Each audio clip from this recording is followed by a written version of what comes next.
집채만큼 큰 괴물이 요란한 소리를 내며 나타났다. 아군이 후퇴하며 M1총을 사격하니까 실탄이 팅팅 튕겨나오는데 저게 무슨 괴물인지 아무도 몰라 그냥 물러날 수밖에 없었다. 철컹거리는 무한 궤도, 무쇠로 된 거대한 몸집, 밀려드는 탱크를 처음 맞닥뜨린 군인들의 심경은 어땠을까요? 작전명 대한민국, 오늘의 이야기는 탱크가 올 때까지입니다.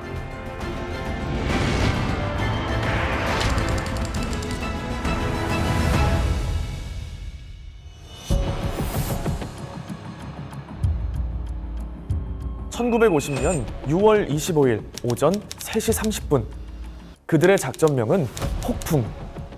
탱크 무리가 휘몰아치듯 몰려왔을 때 우리 군은 충격에 빠졌고 탱크에 대한 두려움과 공포는 날이 갈수록 커졌습니다. 3일 안에 남조선을 밀어버리겠소. 김일성은 자신만만했습니다.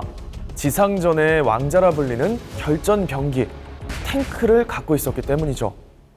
그렇습니다. 한반도에서 처음 탱크를 운용한 건 북한 인민군이었습니다. 이 탱크는 소련제 최신형이었는데요. T-34 8호형이라는 제식명으로 불렸습니다.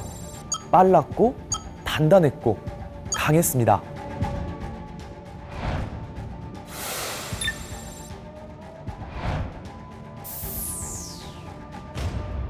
더구나 북한 탱크 조종수들은 베테랑이었습니다. 3년 이상 훈련이 되어 있었고 이들 중에는 중국 내전에서 실전으로 단련된 이들도 있었습니다.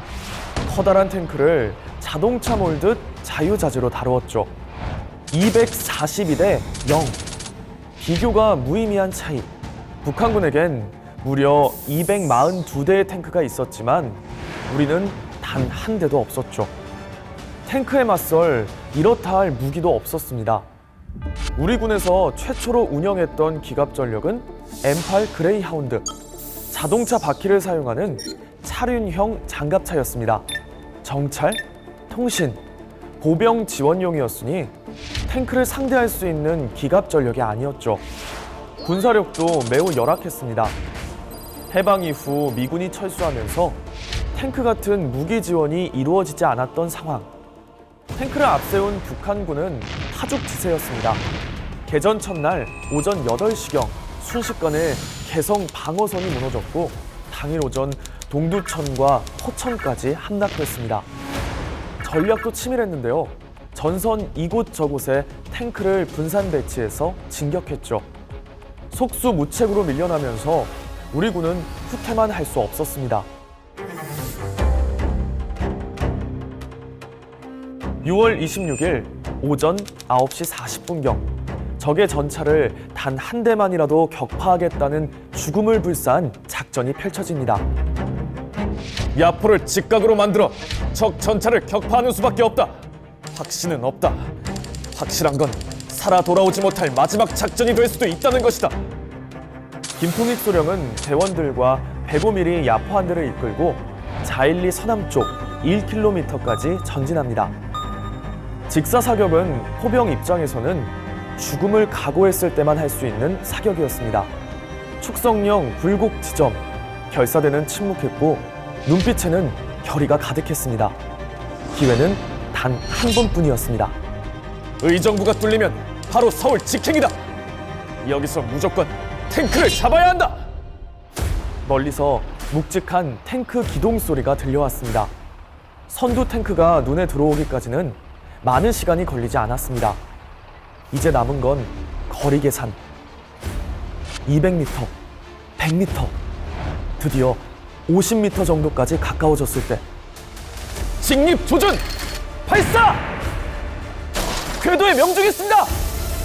곧바로 제2탄을 장전하라!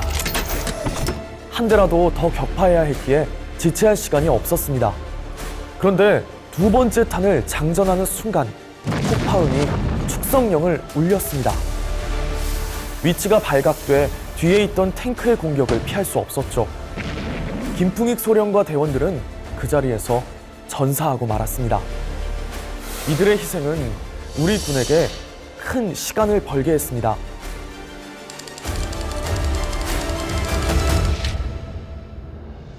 그 후 전선을 지키려는 우리 군의 수호 의지는 더욱 강해졌습니다. 6월 28일 홍천 큰말고개 인근 방어선을 구축한 우리 군은 박격포탄과 수류탄으로 북한 전차 무려 10대를 막는 기적을 만들었습니다. 군인 정신보다 더 강한 무기가 있을까요? 7월 1일 드디어 미국에서 탱크가 지원되고 이후 대전차 무기들이 도착할 때까지 탱크를 막은 군인들의 희생은 절대적인 전력상의 열세에도 불구하고 나라를 지켜낸 기적을 만들었습니다. 전쟁 발발 당시 우리에게 탱크를 막을 무기가 있었더라면 어땠을까요? 그리고 어느새 75년이 흘렀습니다. 한국은 전쟁에 의해 오랜 기간 분단된 국가가 되었습니다.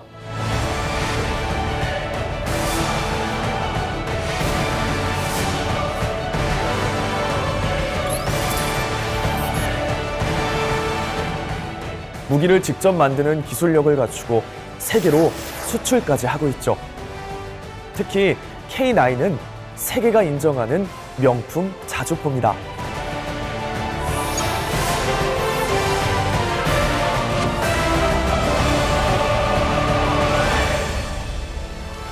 첨단 군사력을 갖추어 나가고 있는 대한민국. 숭고한 희생, 자주국방의 의지, 자유를 향한 염원은 우리의 미래를 밝혀주고 있습니다.